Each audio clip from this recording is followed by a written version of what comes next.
There's nothing quite like sitting here chatting to these two and then looking at the screen, realizing, right, we should have gone live about 30 seconds ago. That was fun. Good afternoon, everyone. Hashtag professional. Yeah. Always professional. Good afternoon, everyone. It's Thursday. It's 5 o'clock. We are here for more law firm marketing loveliness. And today we have Simon and Charlotte joining us. We may have Kat. We may have Rich. You will have to stay tuned to find out. We shall see what happens. Today we're talking about the decentralisation of law firm marketing, which is going to be absolutely fascinating. But before we get started, let's everyone introduce ourselves. Charlotte, would you like to say hello? Introduce yourself. Yeah, absolutely. So my name is Charlotte Takács. I work in the legal industry in various different capacities, be that with law firms or legal tech companies. Consumer psychology is something that I regularly talk about, and I'm very passionate about bringing it back into the marketing conversations, if you like, and very much look forward to today's topic because of that. Thank you very much. And as always, as ever, we also have the man himself, the man with the magical unicorn just over his shoulder, Simon, Digital 100 Marshall. Hello, Simon. Hi there. Good afternoon. I'm Simon Marshall. I am the founder of the Digital 100, which is a law firm digital marketing ranking, and allows you to understand how well you're doing in context of other firms, other leadership teams, as an individual as well. Yeah, that's what we do. TBD marketing. We also advise firms on broader kind of marketing issues as well. But Digital 100 is probably the thing to have a look out for on LinkedIn. And it's well worth a view too. And before I forget, I'm David Sayce. Hello, I'm digital marketing consultant and director of Paper Gecko, and I concentrate around digital marketing with professional services and B2B industries, looking specifically at the strategic views, the migration issues, and of course the digital audits to find out where your strengths and weaknesses are from the very beginning. So let's get started. The decentralization of law firm marketing. Charlotte, you look really eager to start this one off. Go for it. Of course, you might have to turn your mic on. Yep. So excited I forgot. It's something that I think we have touched on a lot over the past weeks that we have been doing this. So I thought it would be worth for us to dive a little bit deeper into this, because we have spoke about content, we have spoken about reviews, we have talked about, all sorts of different things and how lawyers can get involved in the firm's marketing. And I thought it's definitely worth for us to dedicate a session to that. So, but with decentralization of marketing, I think another thing which we haven't spoke about on the run-up or during the run-up to this event, but I do want us to touch on, is also decentralizing in the sense of working with external partners. And I think that's a very interesting topic, especially now with more hybrid working environments and law firms as well, realizing that, okay, maybe it's a whole different conversation as to what we thought so far that it has to be. And, maybe we don't necessarily have to have every type of skill in-house in a very deep level. We can just work with external partners, etc. So, I do want to talk about decentralization in that sense as well. But I think maybe a good place to start off today's conversation is just having a little bit of a reality check in terms of, what do we think here on the panel, or if there's anyone here watching who would like to chip into the conversation in the comments, that would be great. But just a bit of a reality check in terms of where is law firm marketing at the moment? Who has the handle on law firm marketing, and are lawyers on average or in an average law firm involved in what the company is doing when it comes to its marketing? Maybe doing it first. I was just waiting for you to dive in there. I've got to say, I mean, we spoke about this during the week. I mean, my first real big work within legal marketing was around 2008, and it was very interesting. I think for the law firm itself, marketing was still a new function, let alone digital. And it was fascinating, the mix of people that we had. I mean, we had about 100 partners within the firm. Some of them did not want to have anything to do with marketing, let alone digital. Actually, some of them didn't even want to have anything to do with the computer, but that's a whole other story. Whereas some of them were really eager to dive in and help in a number of different ways. Some of them more helpful than others, but. Simon's laughing there. He knows what it's like.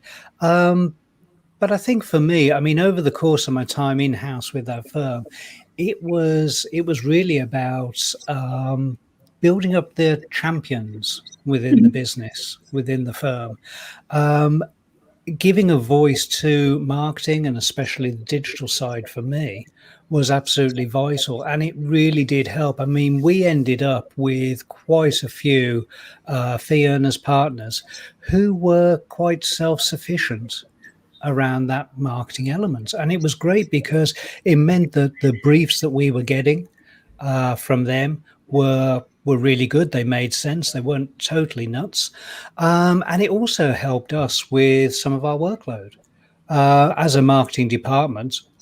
We knew that we weren't going to have to go back and forth understanding what was actually required. We were all starting to talk the same language, and that was great. So before, Simon, you jump in, this is an interesting point here, because I'm curious how we classify marketing.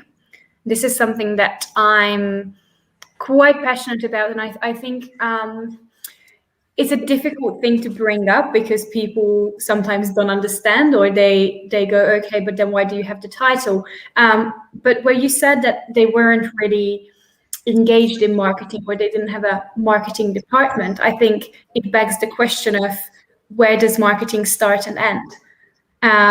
Because there is an argument to say that, well, really, every single thing that you do is a piece of marketing.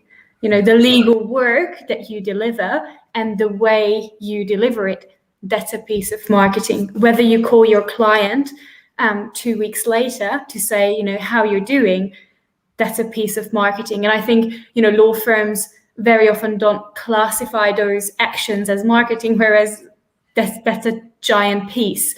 And I think the root of that is very often the fact that it's not coordinated or planned.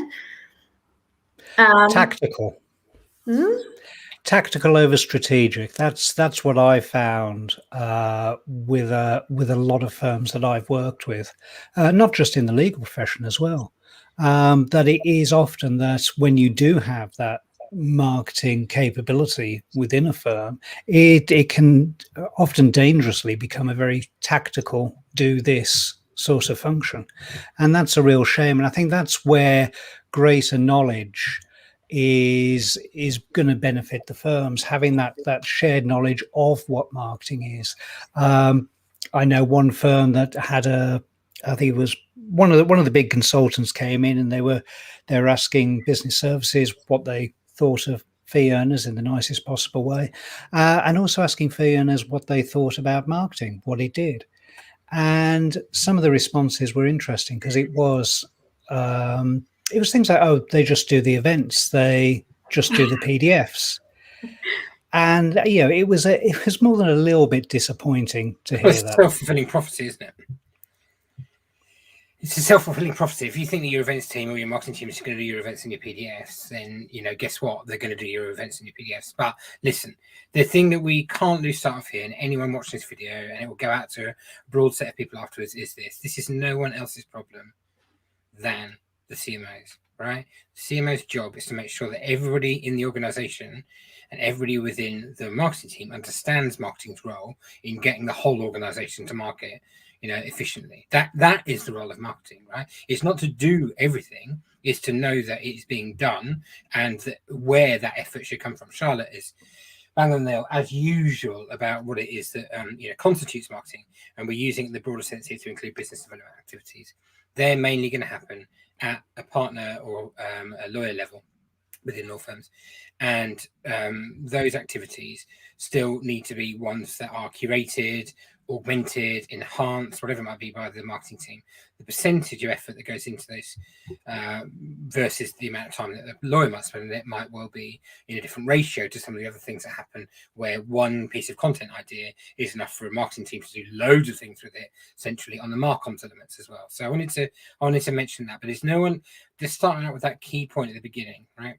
Maybe I can give an example of something. When I was at Burgess Salmon, we went off to the Judge Business School. A lot of people go and do that kind of MBA in 3 days kind of course now in professional services. And there's a really interesting graph on there about legal work, the commoditization of legal work. And it starts out with things that you'll pay for that are genuinely rocket science and they're way through the roof. And, that is where you'd expect to be paying, maybe £1,000, £1,200 an hour for some of those amazing kind of pieces of work. And then there's kind of a middle ground. There's a lot of firms fighting over stuff, and there's a commoditization element as well. But what's interesting when you go through that model with those brilliant people at Judge Business School is that it is a conveyor belt. And what was rocket science 2 years ago is now, in the middle, and it's known by the market and becomes commoditized over time. And marketing needs to look at that model, and it needs to say, okay, so David he genuinely is a rocket scientist for what he does in a lot of his really good stuff on the digital marketing side of things. I mean, I clearly look up to the guy in that area. However, right, some of the things that he was doing a year ago should now be things that if he were in-house, he would have conveyed and trained and taught people, like not just within the marketing function, maybe there for starters, but actually start to infiltrate into the fee earners. In 2 years' time, the things that he was doing 2 years after he started doing it, there might be things that he's conveyed to a broader kind of fee earner, lawyer, whatever group, and they all have an understanding of the basics of those things, right? So if you're a lawyer nowadays and you don't understand the nature of SEO, how to write a headline when you're doing a LinkedIn post or a web blog, then we've got a bigger issue at hand, right? That's just something you should know as part of the fact that you're drafting your article, because it is part of drafting your article. So I really wanted to think about that conveyor belt and the role of marketing in relation to that conveyor belt. You've got to start out, if you're the CMO, by saying, okay, what is rocket science and needs to be retained centrally this right now? What is on the horizon and needs to be getting to grips with and get to know? Not what have we spotted another law firm is doing, need to get to grips with. And one really simple thing to do, by the way, is just go and look at things that David and Charlotte are talking about. And there'll be things that are 3, 6, 9 months hence. Generally, I don't say that lightly, right? I tend to hang around with people who look to the future. They don't have a crick in the neck for looking that way. And they say, this is coming, this is how to get ready for it, so what we're going to do about it. That is a great place for CMOs, I think, to start to think about the role of marketing, and then train, delegate, inform, coach, whatever you need to do in the middle ground. And then whatever, Charlotte, you're much better on the education side of things than me, taking people with you on that broader kind of, it should be known by everyone base. You should have given it away to your internal trainers by then, I think, if you've got a training team who would frankly have taken that commoditized thing and trained everyone how to do it. I don't know if does that model strike you as one that has got challenges to it? Am I wrong? I'm happy to be wrong, by the way. No, I think that's spot on, really. The more and I think one of the funny things for me, and this comes to corporate culture, so it's a completely different thing, but I feel that there are still, and it's not just law firms that this is happening in, but sometimes people feel so stuck in their roles and hold on to their little bucket of knowledge like it was gold, that we forget that we are actually in the same team. So in the run up to this event, I was joking that, well, if you gave away everything you knew, that would be like 100 other marketers just appeared in the company. How can you want that? Because they will all clearly go for your job, and that's just not true. I think that's what we have to realize, that giving away your knowledge, especially to people in-house, actually is going to create a better culture, that people actually want to work there, and it makes them makes everyone more enthusiastic about playing in the same team, because everyone feels like, well, actually, I'm important. I have a shot at this. I am a communication channel which can benefit my firm. I think that's incredibly empowering, just as a baseline idea. Like, everyone counts. It doesn't matter what your title is in a law firm. You matter.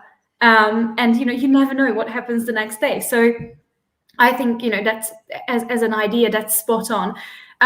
But in relation to this, what I wanted to bring in is that law firms, or that's something that I hear very often, are concerned about giving people that power. So it's not even necessarily the fact that they don't have the means to, or have the financial restraints that to train them. But it's more the case of, oh my God, but if you let them loose, what's going to happen?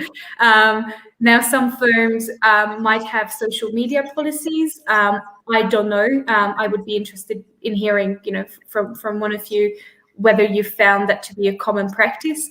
But it's a common practice. Everyone would have a relatively 5-6 years ago. Everyone would have had a relatively restrictive social media policy. They've been loosened up a bit over the last wee while. I would suggest at the moment the vast majority of the policies that I've seen are simply just not being adhered to. It's not they've been updated. It's just that they're irrelevant in 2021 when we went digital and people thought about getting on with it. Culture eats strategy for breakfast. If the need is to get on and do digital marketing in that way to remain in touch with your clients, then try holding a policy up to everyone and saying you're not allowed to do these things. And the adoption we've seen, leadership level alone, has been phenomenal. Charlie Jacobs said goodbye to Link Later Today in the post. When I looked at it, it'd been up for about an hour or two, 818 likes at that point in time, right? And it's like, look, that just wouldn't have happened 2 or 3 years ago. Charlie's near the top on a regular basis, but he's some of his successes are very close to those other people we see at the smaller, punchier firms doing that stuff as well. Maybe he's liberated by the end of his career, but I think it's really interesting, isn't it, that how that again, it comes down to the CMO understanding and really not looking at it as if it's a solid framework and saying that this needs to change in context of what's happening in the market. Are we correct about the things that we need to centralize and decentralize at this point in time? And how much liberty, freedom, control, ability to make mistakes should there be on some of this stuff as well? I mean, yeah. Okay. Sorry, Charlotte, I interrupted. You were going to make some more points, I think. No, that's, I think you're getting to my point, which is, we are bringing up a lot of things. I'm keen to get to some answers in terms of, our opinions. Obviously, one size is never going to fit all. There are firms who practice in different areas. They have different client bases. They, might be global, might be just, focusing on a small area. So, bear in mind, it's not applicable to all. But, what do we think are the most common concerns? Are some of those legitimate? Because social media is a big beast. It can come back and bite you. That's just the nature of it. So what are these concerns? What are some of the things that we, as people in marketing, say, okay, well, actually, that is something that you should pay attention to. Not necessarily stop, but keep an eye open for. And what are the things that are just irrelevant, just silly in the first place to worry about? It's such a hard question to answer. Sorry, I know David's going to want to have a go in a minute as well, but I was thinking about this in the build up to today's session as well, right?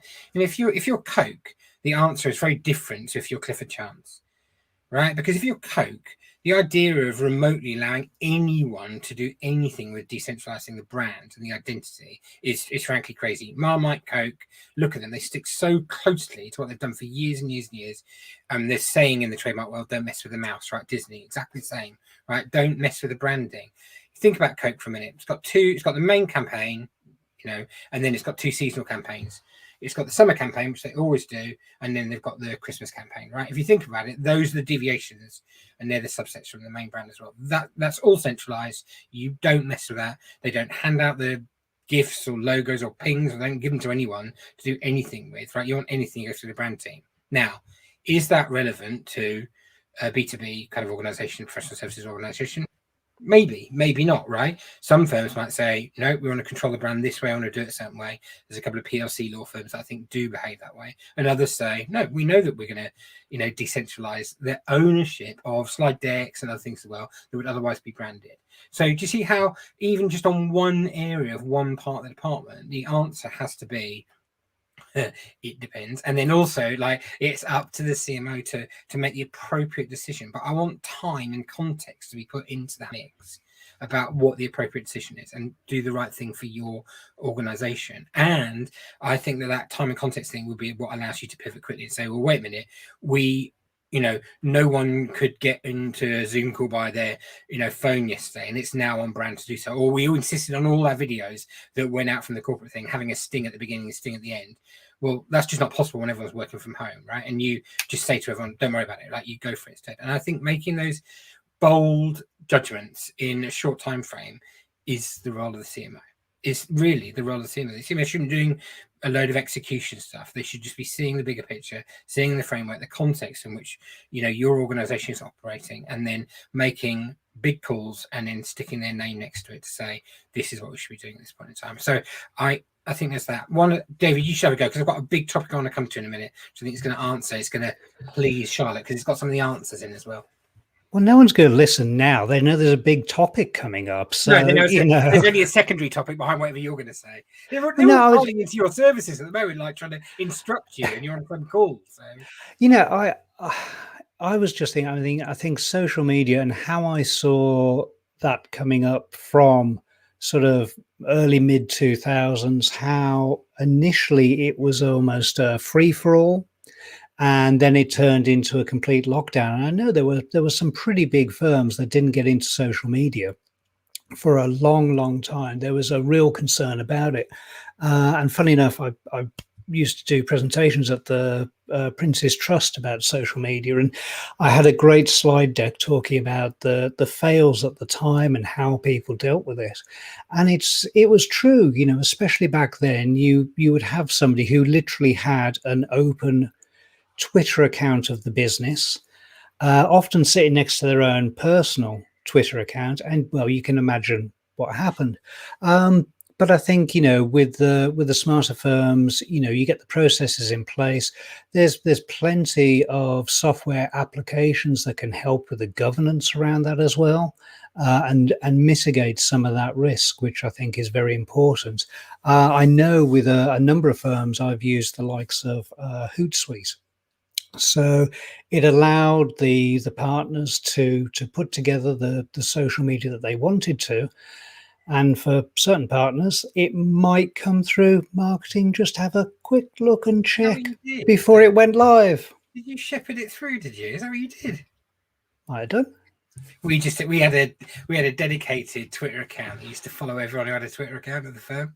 It was just, that's what it did. It was a private account, and its only feed then was anything anybody else had issued. And it was like, well, we're not going to stop you doing it, but we are going to correct you if you've muffed up afterwards and you need to do something about it as well. But you can't listen. Let's not dwell too much on the social side of things as well, right? There are other things out there. When did it become the case that we realised that everyone should be? I mean, to Charlotte's point, right? We should all be outselling the business all the time, right? So if you're a PQE plus 3. Plus 2, it doesn't matter. If you're talking to your mates and they're in real estate and they're talking about a deal, you should have whatever you need at your disposal to make sure that conversation goes forward. It might not be that you can close the deal on your own, don't know, right? Maybe you can, but why and what credit should go to that individual when they do so as well?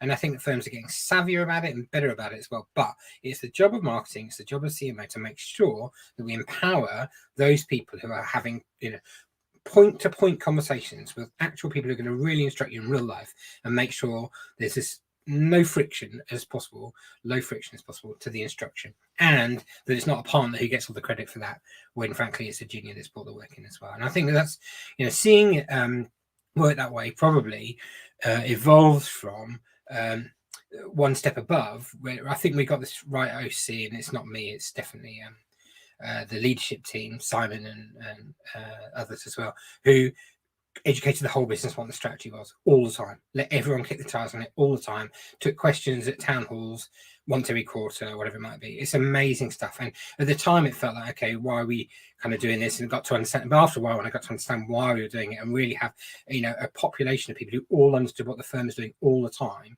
then any given moment they could represent the firm in a brand and marketing way. And I think a lot of firms still kind of shy away from that, as if somehow it's just the things that the partners should be doing and not everyone else as well. And that's a mistake. And I tell you, again, not a core marketing activity maybe, or it might not seem like it, but again, that's a very cultural thing. And what that's going to do is also reduce your turnover. I'm convinced that the more freedom you give people and the more you make them feel like, you know, this, like we are in this together, not in the boring COVID way, in the, you know, exciting business way. We are in the same boat and we are working towards something much bigger. And, you know, as you refer to it, rewarding people is a huge part of that.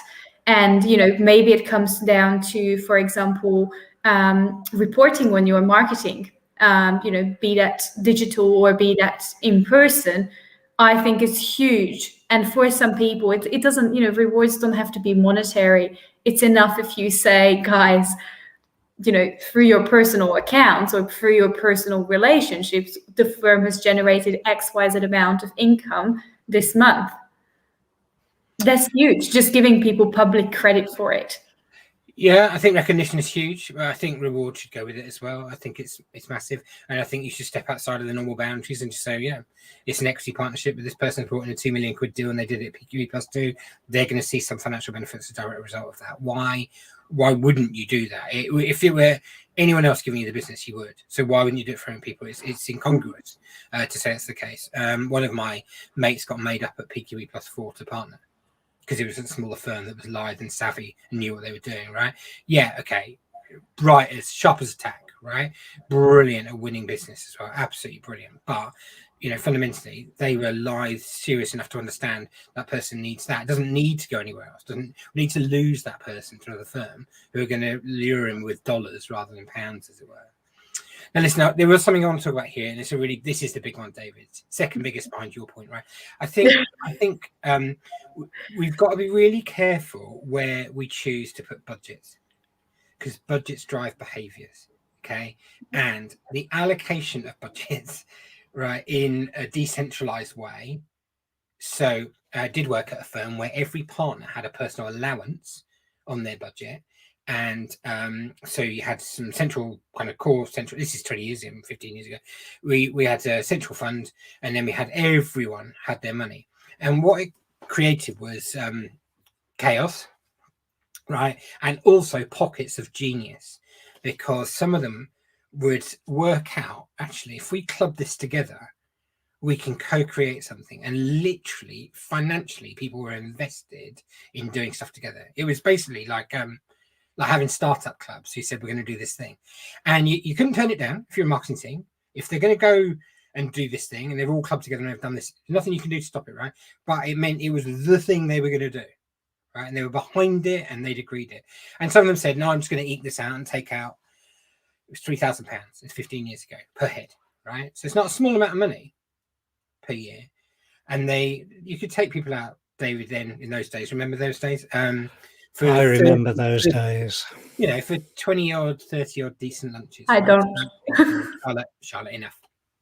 So anyway, right, the point being, that's a decentralized approach, and there are challenges with it, right? Try doing that with a small marketing team. Try doing that with, you can't say no to very much. There's a volume of things as well, right? But there's a load of, these guys are partners in the business. They know what's best for the business, and it's treated like everyone like adults. There's something about it that's quite interesting. And then I've been at places where it's completely centralized, and you can't get your hands on anything. And it's all decided by the CMO, and nothing is up for grabs, and there is no competition. It's all decided in advance of the year. And good luck to anyone who did that before March 2020 and decided that they had to carry on with their face-to-face events program, right? So I think somewhere between those two things is a truth that we need to look at, which is that I think it should oscillate between those two. What you don't want is people gaming the system. And so you shift budgets from centralized to decentralized every 3 years, right? And watch what happens and actually just educate people. Right, this is the next big thing, and we're going to trust you, and here's some budget, and then we're going to bring it back in again. We do that, and that was my big idea for today: was that you could create a new form of chaos, but it'd be one that you're at least in charge of by centralizing and decentralizing the budgets, and watch what happens with the marketing activities that go with it as well. I think that's interesting. It comes back to what we were saying about there's going to be different ways to do it for different businesses.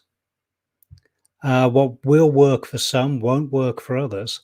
And I can, just the thought of having that startup type entrepreneurial set of lawyers that have clubbed together, have got some money, and developing their own marketing campaign, I think is absolutely incredible.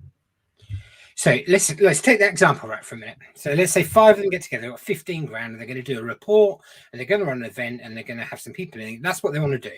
They've chosen their area, and they've chosen absolutely the wrong idea. Right? It's the wrong idea.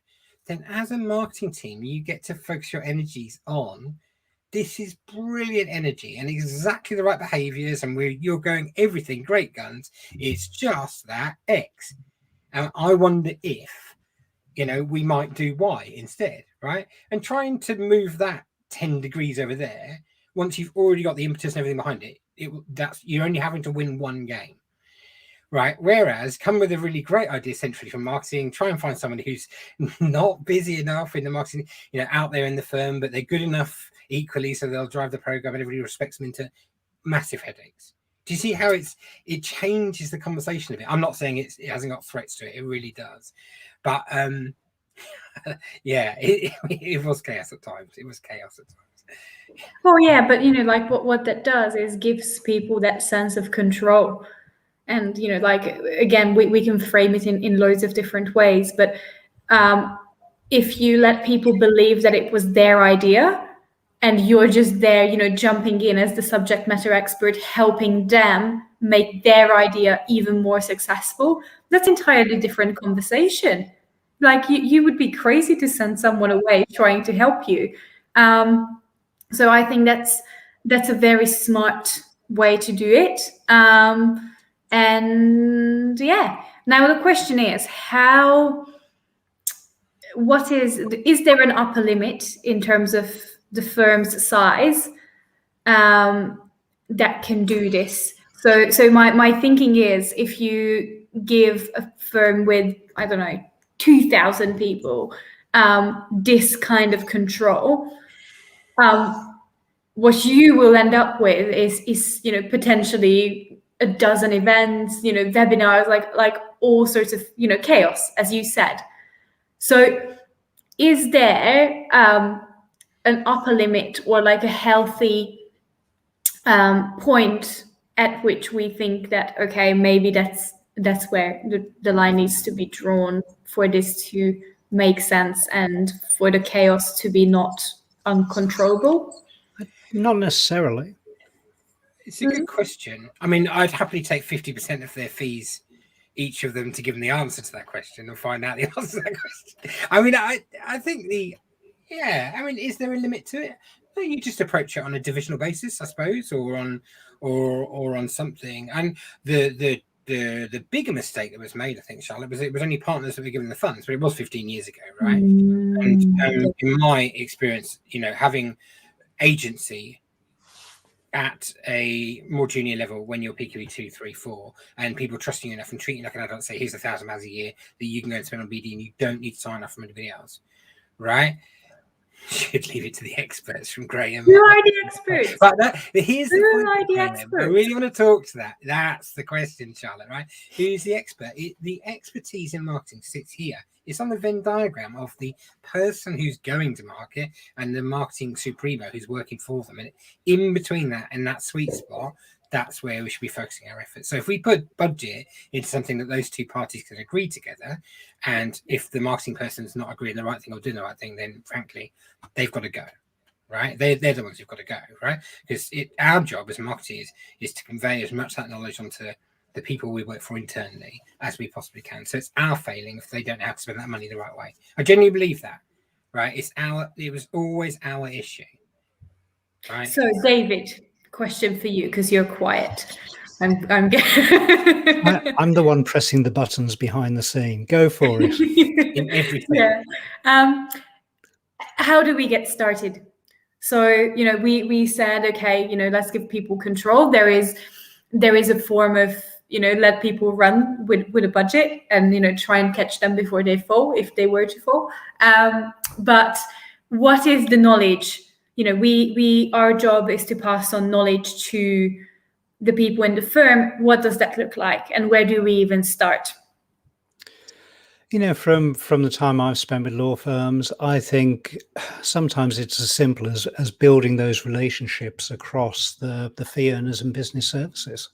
There's been a number of firms I've worked with where there's been such a cavernous gap that there's just been a lack of understanding. Now, for some of those firms, I've been lucky enough to build up champions within the fee earners, within the more senior partners within the firm. And building that up really, really does help. It builds that empowerment and gets rid of, and especially, it's not so bad now, well, probably not. But when I first started, there was very much the us and them setup.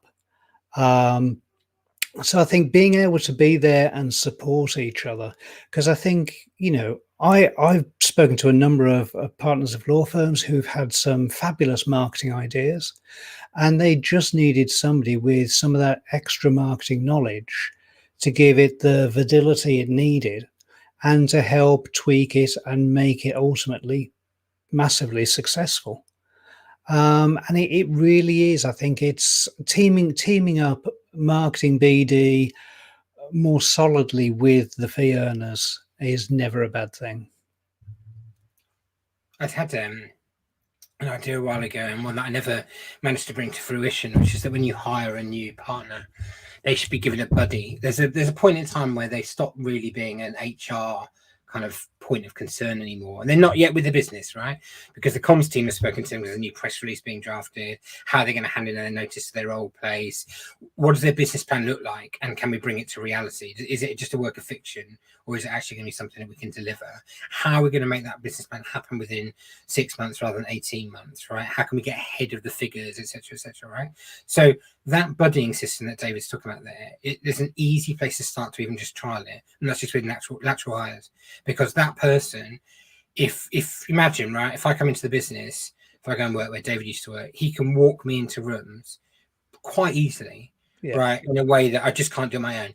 And if you go and look, some of the banks are set up that way. They absolutely take on people, and they're set up to make sure that person is incredibly well networked and up to speed as quickly as possible, and not in a 3-month induction, you don't do any work kind of way, but in a, right, this is exactly what you need to know, and I've thought through carefully how to integrate you into this organization, and I know I've talked to you already to know what you need and how we're going to do that. And I think, David, you've alighted on something there that's really important. That, by the way, if you look at it again, is a decentralized form of marketing. It's taking those marketing chops and pushing it through into that person and going, okay, we know that you drafted a document that was good enough to get you the job, but now we've got to make that document a reality and turn that into actual billings. How are we going to do that? And that's where those conversations should be happening. It's at the juncture to is it Martin who made the comment? Graham Martin's comment a minute ago, right? And I think it comes back to something both yourself and Charlotte have said there about how, it comes back to, God, I've completely forgotten what I was going to say now. That's okay. The point was that we are right. So, well, yeah, ultimately that is correct. Yes.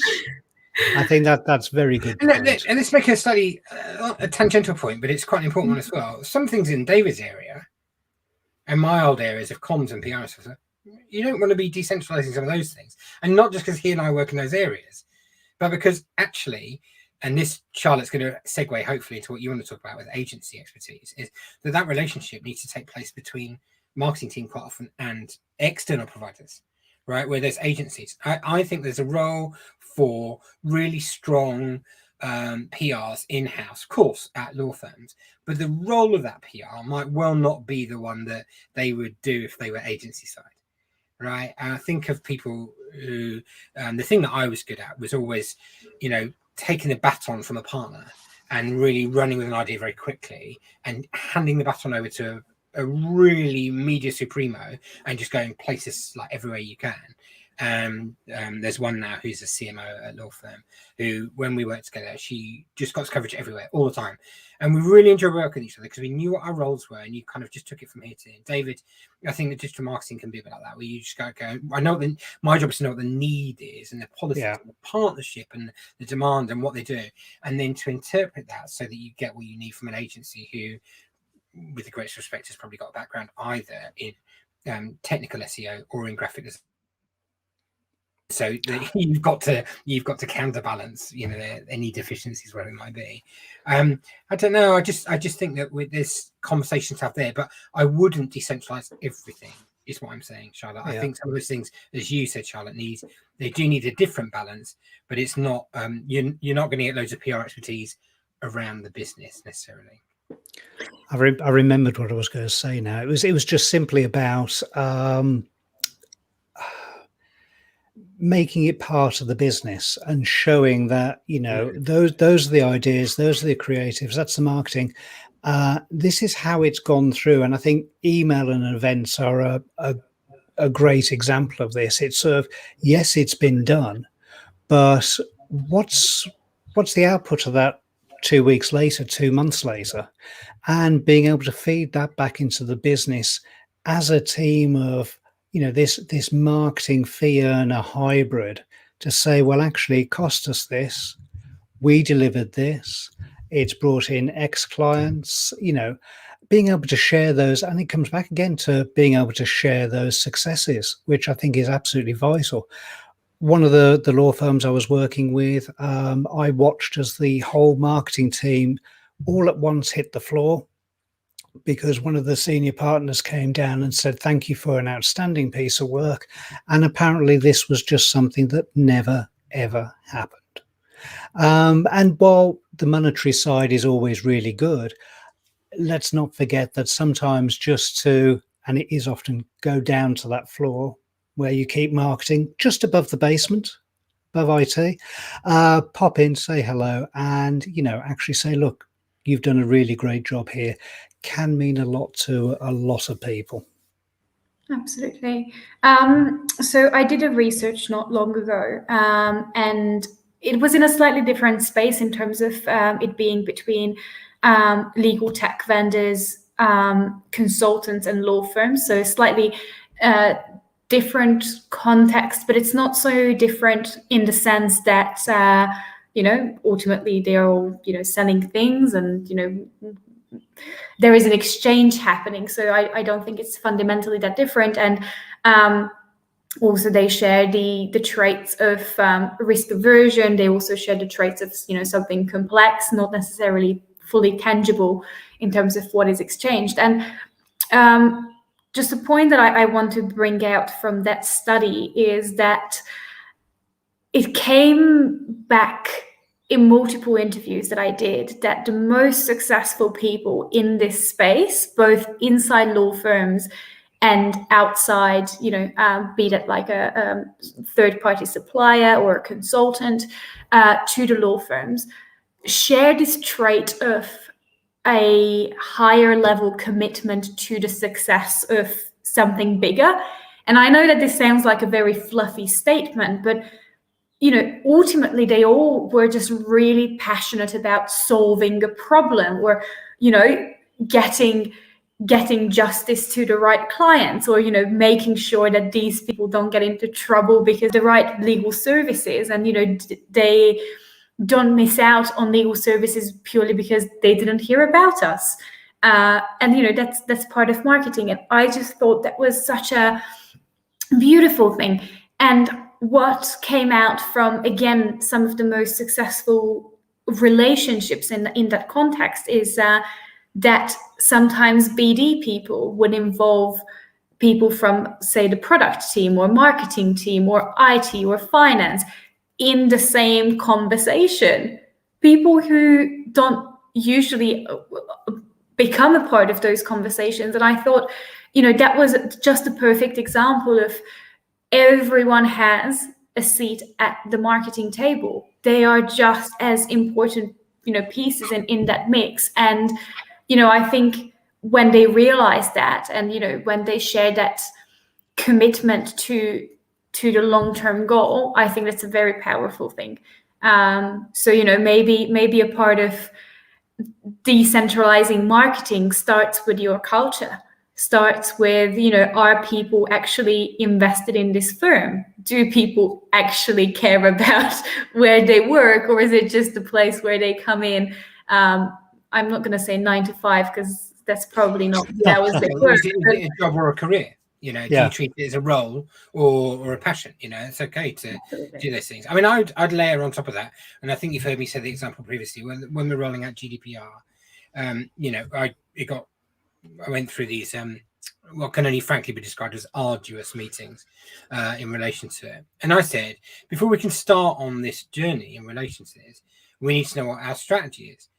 And they're like, yeah, we'll get to the strategy later when we've dealt with the policies. And that is the wrong way around with it, right? If I don't know, how David wants to market using email marketing, using cookies, using other things that he wants to do through his digital marketing, then how am I as a CMO to know what I need to codify in a policy? But what Charlotte's nailed there again is that the culture is the thing that's talking there. It's you've lost sight of, like, how do we first, and is it possible to, and how do we make a commercial advantage out of X, right? And not how do we mitigate risk, averse, lock everything down and then see what's left, right? Because no growth is going to come from mitigating risk across the board. It's just that's not what it will do serving clients that way and advising them. Of course, that's the nature of the role, but it won't do in terms of growing your own business and doing things that way. And I think you're right, the cultural elements of it, Charlotte, that's exactly what I'm talking about. It's behove of the CMO to make sure that people generically understand the nature of marketing. It astounds me the amount of people who get to PQE plus 10 that still don't know the difference between, communications, marketing, BD, CRM, key accounts, sales, whatever it might be. And if I'm really honest, it amazes me the amount of times I see that in the marketing team as well, where there's just not enough clarity and understanding about the nature of the relay race that takes place between those, I say roles, but then it doesn't even need to be roles. It can be one individual, right? It's just that they understand how those things trace through. It's interesting. I've seen a few firms over the years where they've done that sort of bringing people together. Because I think, without realizing it, so many firms become very siloed. And this can happen within the sectors that they concentrate on, and then within the departments of the business. And you just look at how the regular office is set up. You've got marketing, they sit there, few floors down from the fee earners. You've got IT somewhere near the basement because, we don't want them too close. HR somewhere nearby to keep an eye on everyone. And it's everyone's in the little boxes. And then I see with professional services, it can go even further when you have those various sectors where the boxes get smaller and smaller. If you're in aviation, you're in this little block of offices here. Aviation litigation. Well, I think, aviation arbitration. Could be, but I think One partner once said to me when they joined our firm, I flipping love coming here. It's brilliant culturally, but one thing I've noticed: everybody's the head of something. Yeah. There is that, but I think it comes back to exactly what Charlotte said. I think culture plays an absolutely massive part in what goes on, and I think between culture and strategy, maybe those are the two key points to get started with change. Strategy doesn't need to be right from the very beginning. It just needs to be started. Absolutely. I think I remember going to there's a lovely seminar that some guys here in Bristol ran, and they're called Flair 4 Recruitment. And Leah is just a really visionary kind of recruitment company owner. And she had who's the guy, David, that does black box thinking? Matthew Syed, isn't it? You know, the guy who rings writes about. Yeah, I haven't Surely heard you about probably that for some know him time. as well. Anyway, he's released a new book recently. They had him come and do this talk. He's a former table tennis champion as well, isn't he? And he hangs around with Freddie Flintoff and what's his name, Robbie Savage. Anyway, and he just talks about that growth mindset thing, and it really got me thinking. I'd stepped outside of the firm by then and set up the business and was consulting. But there were some amazing kind of moments I had, and I just thought I'd love loads of the marketers that I'd worked with to have sat here and looked at growth mindset versus fixed mindset, understand the implications about how those two things kind of clash with each other.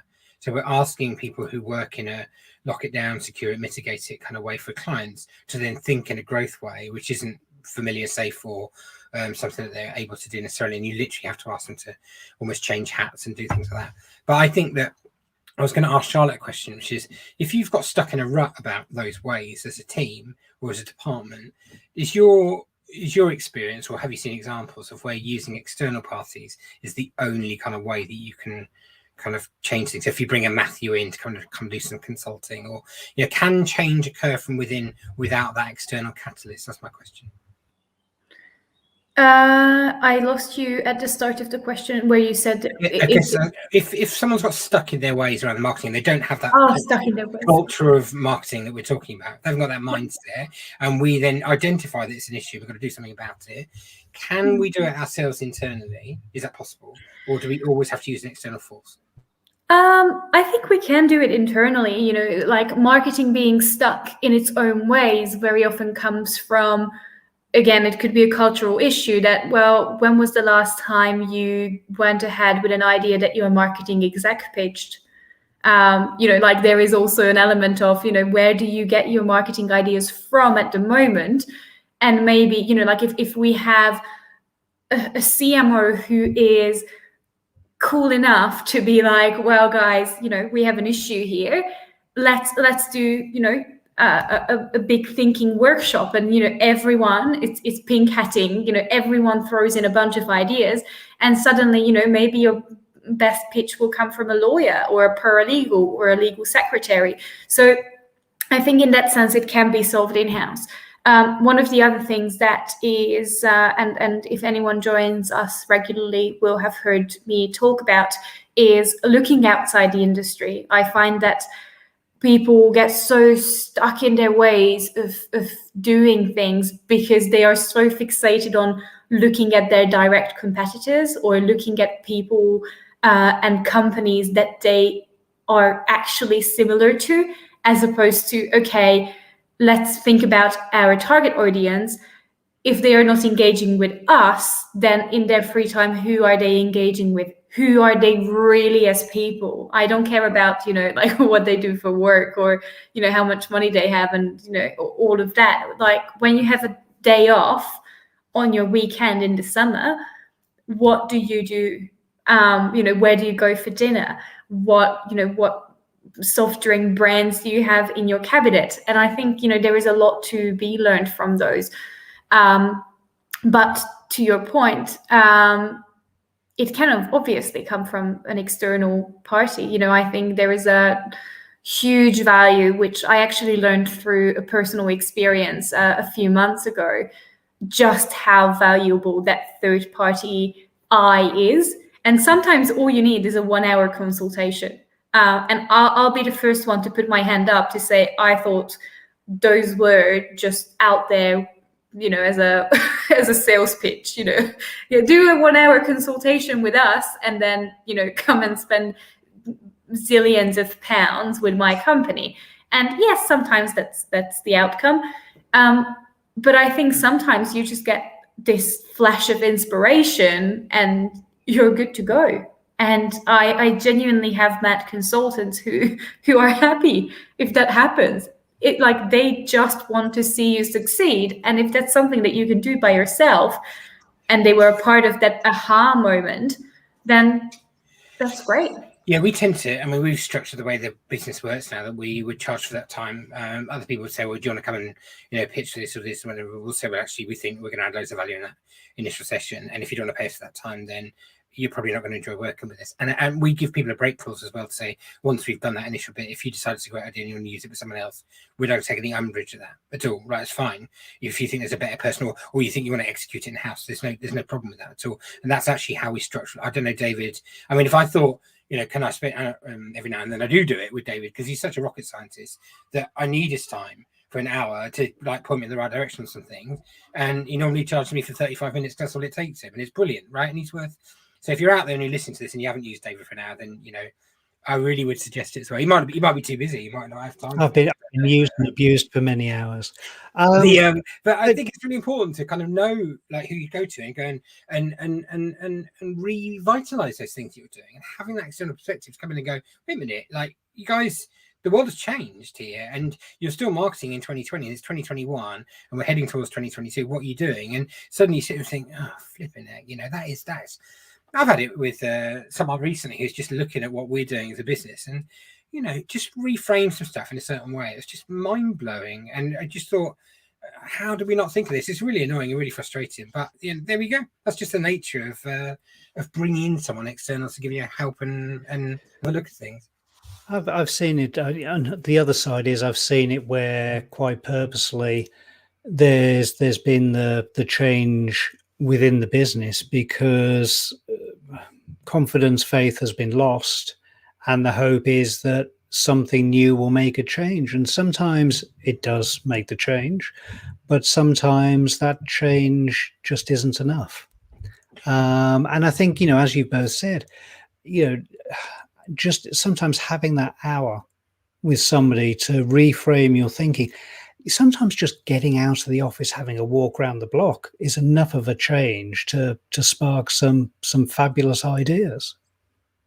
So I think, because I'm just being conscious of our time as well, so maybe we can do like a round of closing thoughts around the topic. How does that sound? We have 2 more minutes. I wouldn't want to dive into... I'll give you 10 seconds. 10 seconds. If you're worried about bringing someone external because you think it's going to make you look bad, then eventually they'll bring in someone to replace you. So it's much better to bring them in earlier and don't worry about looking bad because you won't anyway. The person who brings in someone externally and does the right thing and then gets a fresh look at their business will succeed. They will grow again and go again. So on the other side of fear is success. So. I like that. I think, for me, it's for those in-house. Simon's already covered the wonderfulness of bringing in the consultants. I actually think when it's in-house, get to know the people around you, spend some time, and whether that is in the working environment, in a more structured environment, that's one thing. But lunchtimes, coffee breaks, whatever. Get to know the people. If you're in marketing, get to know especially the IT people, for God's sake, and be nice to them. They can do horrible things to you otherwise. Get to know the people in HR, get to know the people in finance, get to know the fee earners and the partnership. It pays dividends. It really does. And I think my few second takeaway is decentralizing marketing is not an easy thing. Like if you think being scared of it or it being difficult at the start and the teething pains are completely normal. It just means that you're doing something new, you're doing something different, and just push through that because eventually it will grow and you will get to the other side. Simon, you had a very good line for that, which I need to steal from the recording. But on the other side of fear is success. That's it. On the other side of fear is success, and I think that's kind of what my takeaway builds onto. Well, that's fabulous. I think we've had a very good session. Unfortunately, Kat and Rich haven't been able to join us today. Who knows? We might have a full house next week. But if you want to find out, you're going to have to sign up and join in and subscribe to us on YouTube. Keep an eye out for us on LinkedIn. We're always there. If you are a law firm, if you are a professional services firm and you have any questions, feel free to reach out to any of us here. We're always here for a little bit of free advice. Sometimes Simon doesn't look so sure that no. Okay, so scrap the free advice. I'll tell you whatever you want. I don't mind. But seriously, get in touch. We're a friendly bunch. We're here to help, and we want to see you succeed as well. So from us, until next week, have a good week. See Bye. you. Love it, Simon. Thank you.